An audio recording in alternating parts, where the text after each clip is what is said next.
All I'm offering is the truth, nothing more.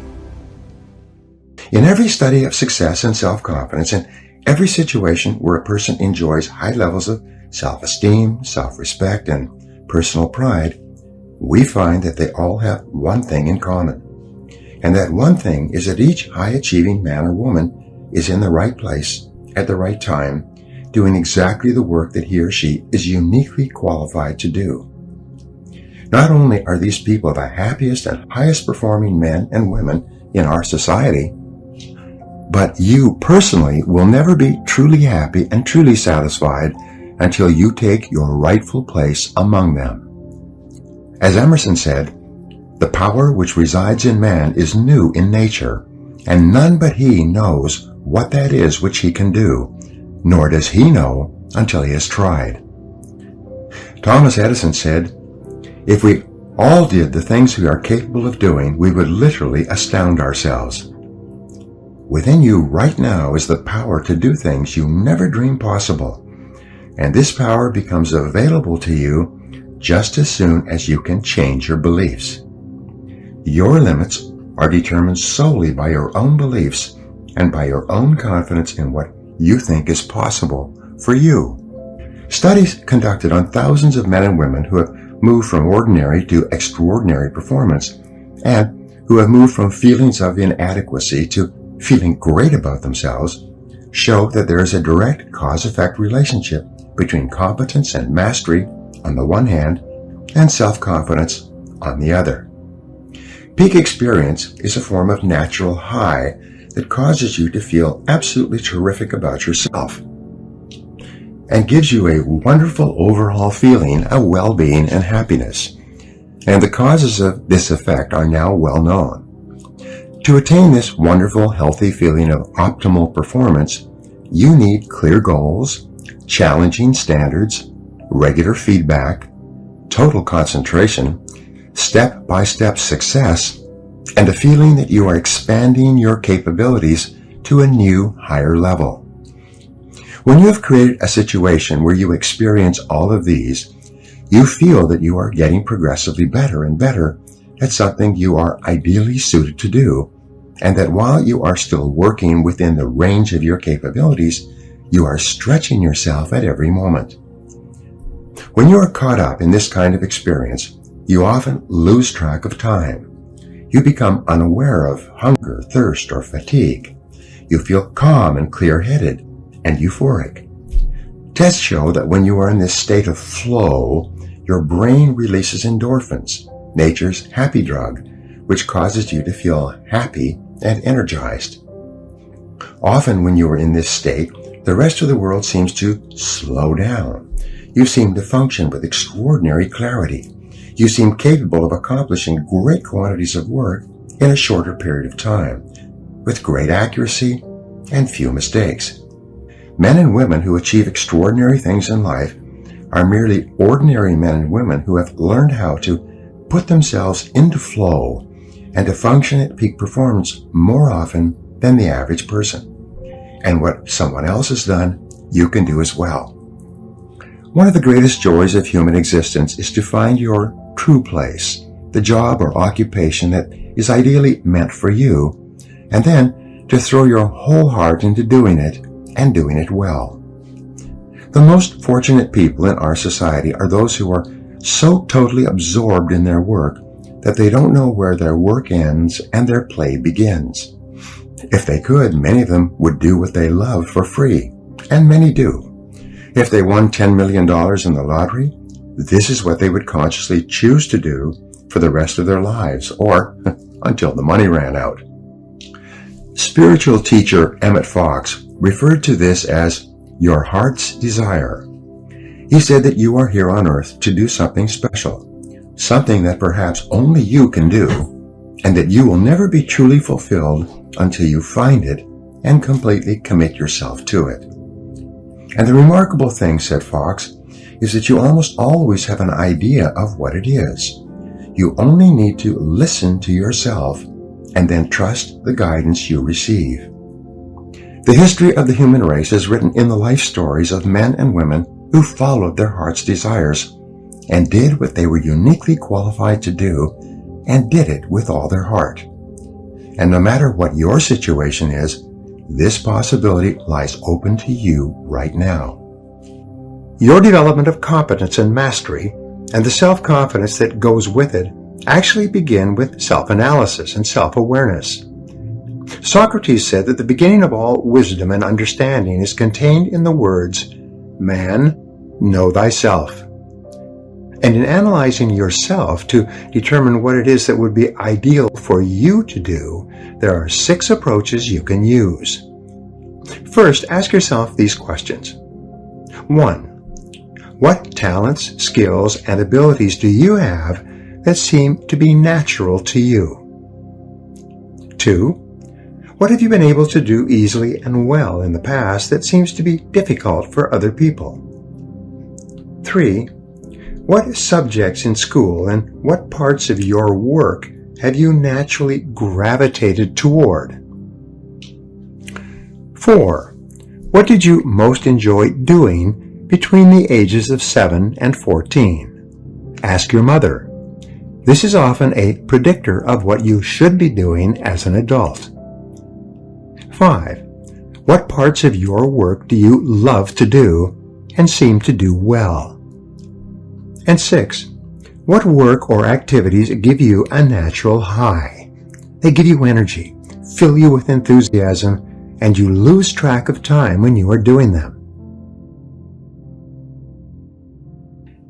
Every person is put on this earth with a unique combination of talents and inclinations that makes him or her different from anyone else who has ever lived. And it is only when you find the special situation that can most benefit from your unique capabilities that you will be able to make the greatest contribution and enjoy the greatest rewards, both tangible and intangible. Finding the right job for you and then becoming excellent at that job is one of the chief responsibilities of adult life. An excellent exercise in self-discovery is for you to divide your work activities into 4 quadrants. This was first suggested by Viktor Frankl, the founder of logotherapy. The 4 quadrants are divided up by hard to learn versus what is easy to learn, and what is hard to do versus what is easy to do. Quadrant 1. In the first quadrant, you find those jobs and activities that are hard to learn and hard to do. These are probably areas for which you have no natural facility and from which you get very little pleasure, like a salesperson having to do detailed account reports or financial analysis, or a computer programmer expected to make sales calls or do public speaking. The individual and the occupation are not suited to each other. They are hard to learn and always hard to do. Quadrant 2. This quadrant contains things that are easy to learn but hard to do. Hard physical labor might fall into this category, like digging a ditch with a shovel. It's easy to learn, but it's always hard to do. Quadrant 3. This quadrant contains those jobs or activities that are hard to learn but easy to do. Driving a car or typing with a keyboard might fall into this category. They are difficult to learn at first, but once you have learned them, they're easy to do afterwards. Quadrant 4. This quadrant, in terms of what you should ideally be doing, is the most important. These are the jobs that are easy to do, and they were so easy to learn that you often forgot how you learned them at all. These are invariably the types of jobs or the kind of work at which you excel and which are almost effortless for you, although they may be difficult for others. This is or are the work or jobs that you should be doing with your life. Examine your work history. Look back over your life and ask yourself, what activities, behaviors, or decisions have been most responsible for my success in life to date? You'll probably find that less than 5% of the things that you have said or done have accounted for most of the success that you have enjoyed.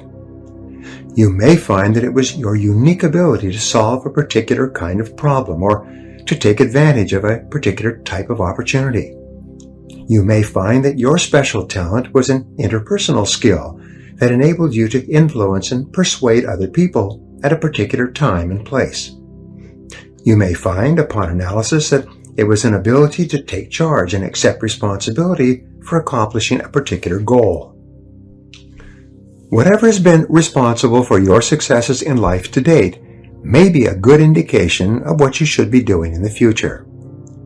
Describe in detail the amount of money you would like to earn, the kind of work you would like to do, the size and character of the company you would like to work for, the type of people you would like to work with, the kind of customers that you would like to sell to, and the level of responsibility or position you would like to attain. As you think through the kind of job that would make you happy, you may find that it is a completely different field than the one you're in now. Analyze your work based on the measure that I call return on energy. Leaders in every field deliberately apply their talents and energies where they can achieve their greatest return on the amount of energy, mental, emotional, and physical, that they invest in any endeavor. They refuse to take on jobs or work in areas where they cannot perform at exceptional levels. They treat themselves as valuable resources, and they spend their energies very carefully.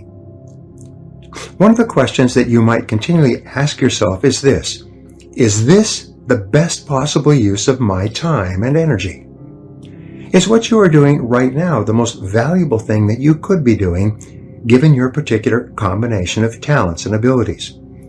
Often, answering this question will help you to see that there is a vast difference between what you are currently doing and what you should be doing if you want to be fulfilling more of your potential. Almost every really successful, happy man or woman will say that the reason for their success is that they are doing what they love to do. Whenever a person is unhappy for any reason, I always ask them how much they enjoy their work, and would they choose to do this type of work if there were other options open to them.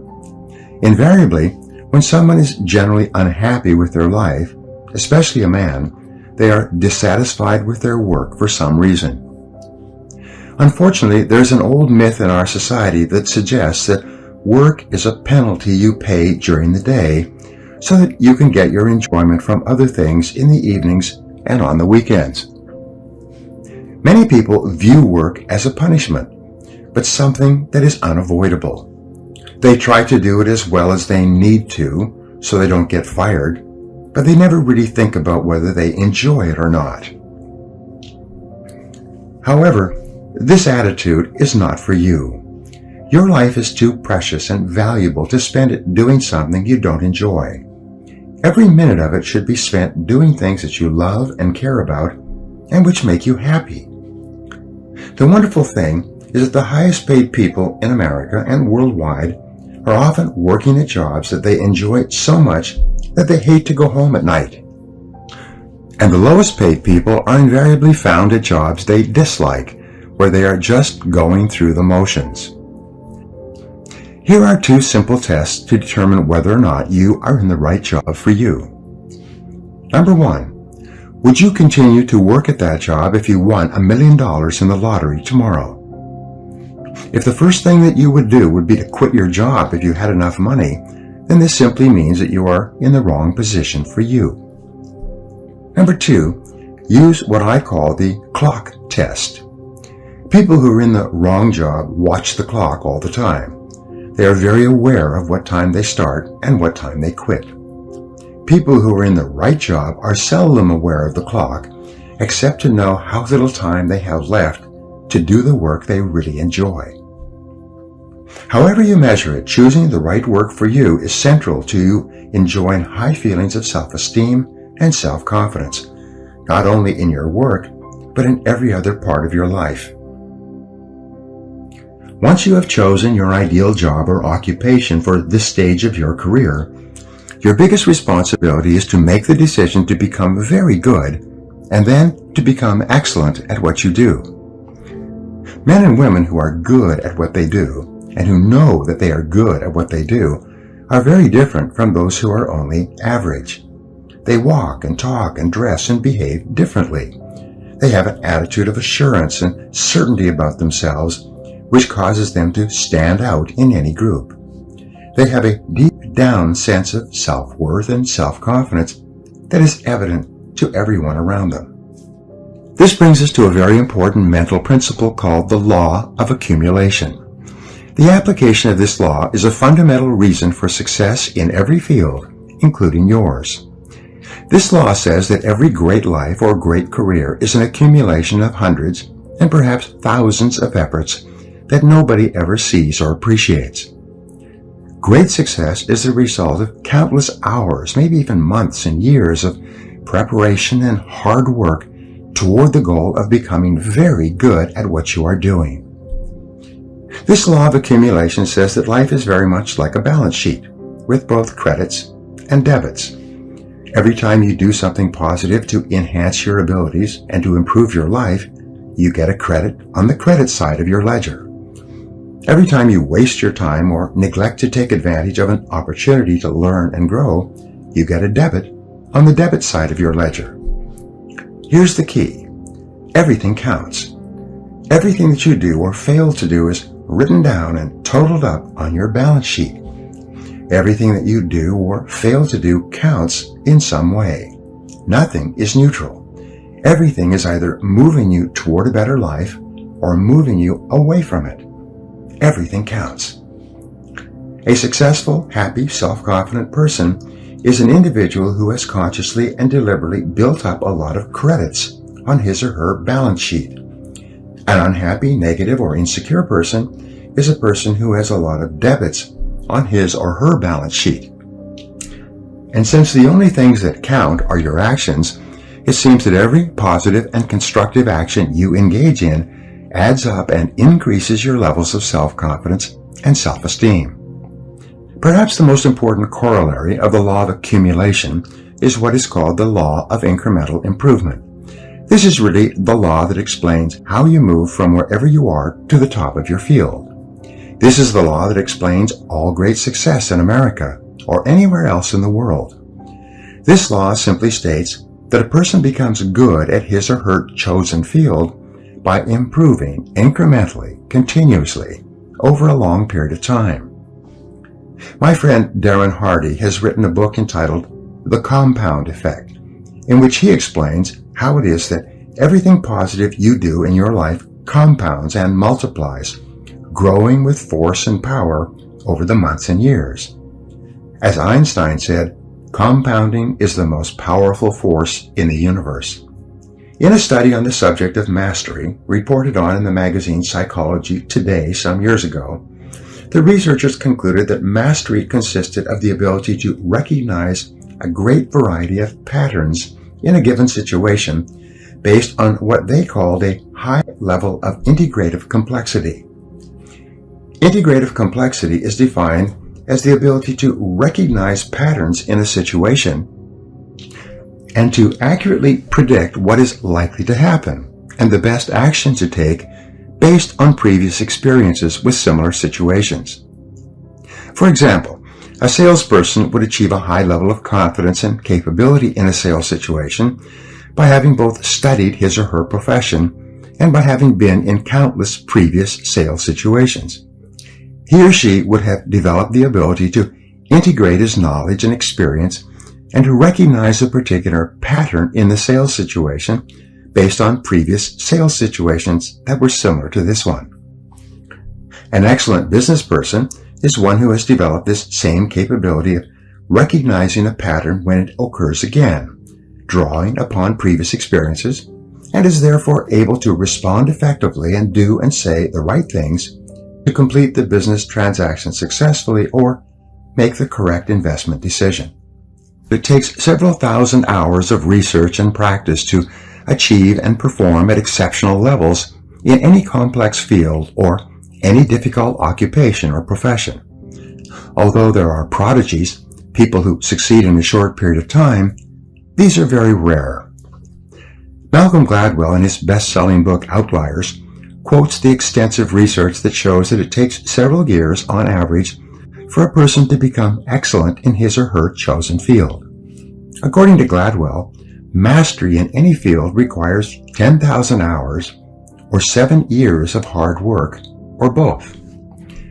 Most people only become wealthy after the age of 40 or 50 if they achieve it at all. It takes them many years of hard work, continuous learning, and experience to develop an extensive enough repertoire of patterns so that they can recognize and take advantage of opportunities that appear to them. Up to that time, they make many mistakes. 2 steps forward and 1 step back, as they say. The law of incremental improvement is your key to an unlimited future of success, prosperity, and self-confidence. It doesn't matter where you're starting from. All that matters is where you're going. As Theodore Roosevelt said, do what you can with what you have where you are. By applying the law of incremental improvement to yourself and your work, you can begin moving upward toward joining the great ones in your field. If you are doing what you love to do, and you are doing it with all your heart, by engaging in continuous personal and professional improvement, you can begin to move forward at such a rapid rate that it will astonish you. You've heard of the 80-20 rule, which says that 80% of the income goes to 20% of the people.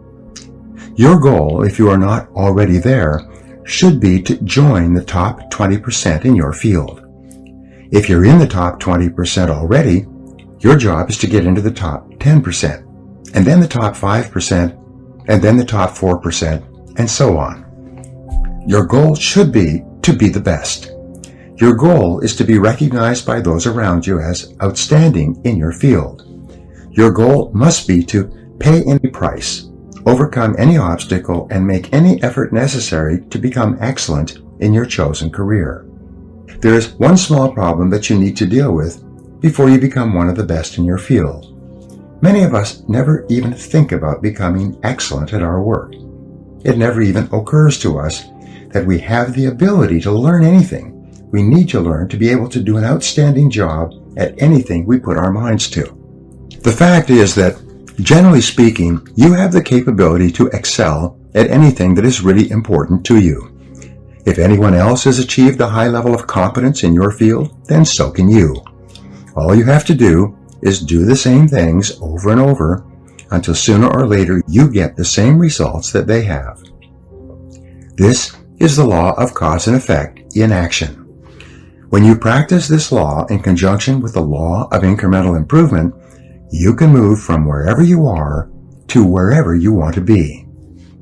Just as choosing the right work or career for you requires self-analysis and self-awareness, moving to the top of your field requires that you take your existing position and you break it down into what we call its key result areas, or its core competencies. In every job, and in every company for that matter, there are a few key skills, seldom more than 5 to 7, that determine the success or failure of the person in that job. Wherever an individual is having trouble in his or her career, it is usually because he or she is weak in one or more of these KRAs, or core skills. Wherever a person is successful, it turns out that they are strong in all of the key skills necessary for success in that job. And here's a key discovery. Your weakest important skill determines the height of your success in your work. You could be excellent at 6 out of 7 of your key result areas, but your weakness in the 7th area can hold you back for years. Your first job is to break your work down into its component parts, its basic skills, its basic key result areas, and then honestly analyze your level of competence in each one by giving yourself a grade on a scale of 1 to 10. For example, if you are in sales, your key result areas or core skills might be prospecting, establishing rapport, identifying problems accurately, presenting solutions, answering objections, closing the sale, and getting resales and referrals from satisfied customers. A weakness in any one of these areas could be fatal to your success and your income. Each situation may be slightly different, but the same concept applies. Success begins by analyzing the individual parts of your performance and then by making a plan to become very good in each area. One of the most important breakthroughs in personal performance and career success is described in Jeffrey Colvin's top-selling book, Talent is Overrated. Colvin shows that most people start their careers with limited marketable skills and then develop from there. It turns out that those executives who got to the top early in their careers developed the habit of identifying the most important skill they could develop at that stage of their career. They would then dedicate themselves to mastering that skill, one skill at a time. Once they had developed a key skill, they would then identify the one skill that could help them to advance even further. Their entire career ladder consisted of mastering each key skill, one at a time, until the compound effect took over and they moved rapidly upwards in their jobs. A good exercise is to ask yourself, what is my limiting skill? What is it that I do or don't do that is determining the speed at which I succeed and move ahead in my job? What is the performance bottleneck or choke point in your work? What limits you or holds you back from getting to where you want to go? Sometimes taking the time to develop one limiting skill will put your entire career onto the fast track. Once you have defined your ideal job and then broken that job down into its constituent parts or core skills, and then made a plan to become very good in each part of your job, then your final key to self-motivation and a feeling of growth is to commit yourself to continuous, never-ending self-improvement. Make a decision right now to dedicate yourself to a lifetime process of personal and professional development. Here are 3 simple rules that will change your life. Number 1, invest 3% of your income back into yourself. Spend 3% of what you earn on personal research and development, on upgrading your skills and abilities, and on becoming better at performing the most important tasks that are required of you. If you invest 3% of your income back into yourself, you'll never have to worry about money again. Number 2, read for 1 hour or more each day in your chosen field, underlining and taking careful notes that you can review regularly. A simple technique is to read and underline with a red pen, and then go back and transfer all of those key points into a spiral notebook. You can dictate the key points and have them typed up for you, or use dictation software that translates your voice, which you can then print out. You will then have a synopsis of the most important ideas in any book. When you review them, which only takes about 10 minutes or so, 5 or 6 times, you memorize all the key points. This method is used by some of the most successful men and women in America. Number 3, listen to audio programs in your car.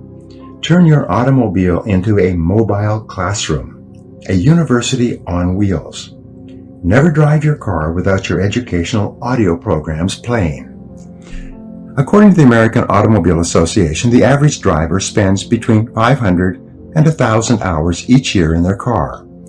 If you turn this driving time into learning time, you can become one of the best educated people of your generation. Your ability to earn money by applying your knowledge and skill is the most important single source of money in your life. This is called your earning power and is the sum total of all your knowledge and skill applied to doing a job. Your earning ability is your ability to get results that someone will pay you for. This capacity represents as much as 80 to 90% of your total net worth. And your earning ability is either an appreciating asset, becoming more valuable each month and year, or a depreciating asset, losing value each month and year because of a failure to continually upgrade your skills. One of the smartest expenditures you can make is to invest in your earning ability to become better at what pays you the most. This continuous investment in yourself will put you behind the wheel of your own life. It will assure you of greater success and self-confidence every day of your life, and by the law of indirect effort, a commitment to yourself will earn you the self-esteem, self-respect, and personal pride that you desire. You will eventually achieve the competence and mastery in your field that generates the feelings of self-confidence that make you irresistible. There is no limit to what you can accomplish if you know the direction that you are going and you are willing to make the efforts to become excellent at what you do. Now, here are some exercises that you can use to apply these ideas. Number 1, make a decision today to become excellent at what you do. Set it as a goal, make a plan, and work on it every day. Number 2, identify the jobs or parts of your job that you most enjoy, and then seek a way to do more and more of those jobs. Number 3, identify those jobs in your career that have been easy to learn and which are easy to do, and look for ways to do more of them more of the time. Number 4, identify the key result areas of your work and give yourself a grade of 1 to 10 in each one. Remember that your weakest key skill sets the height of your success. Number 5, what one skill, if you are excellent at it consistently, would have the greatest positive impact on your career? Number 6, develop a continuous learning plan for yourself and dedicate yourself toward getting better and better at what you do. And number 7, identify the most important result or results for which you are paid and resolve to get more and better of those results every day.